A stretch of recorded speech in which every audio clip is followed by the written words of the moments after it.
Hi అండి అందరికీ. సర్లే ఎన్నో అనుకుంటా అన్నీ జరుగుతాయి ఏంటా అన్న మాట మాత్రం నిజమేనండి. అది మాత్రం పక్కా. ఎందుకంటే అన్నీ అనుకుంటే జరిగిపోవండి. అవి జరిగితే ఇంకేముంది, ప్రతి మనిషికి ఈగోలు పెరిగిపోతాయి.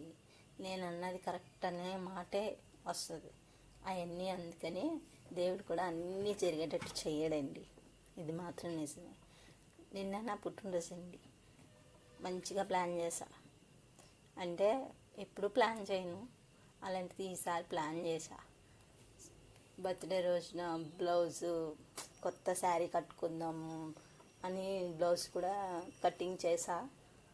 కానీ ఏం లేదు, నైట్ సినిమాకి వెళ్దాం అనుకున్నాము. అంటే నేను ప్లానింగ్ చేసింది, నేను మా వారికి గట్టా ఎవరికి చెప్పలేదు. ఉంటే వెళ్దాం లేదంటే లేదన్నట్టుగానే ప్లాన్ చేశా. కానీ అంతా రివర్స్ అయిపోయిందండి. ఎందుకంటే మా మావయ్య గారిది సంవత్సరికం అదే రోజున వచ్చింది, నిన్నే వచ్చింది.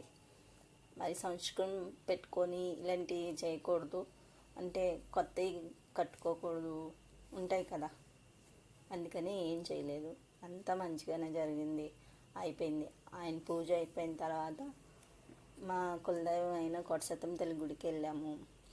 ఆ తల్లి బ్లెస్సింగ్ తీసుకున్నాను. అంత మంచిగా జరిగింది. అక్కడి నుంచి మా రాజమండ్రి దగ్గర కదా, మా అమ్మగారి ఇంటికి తీసుకెళ్ళారు.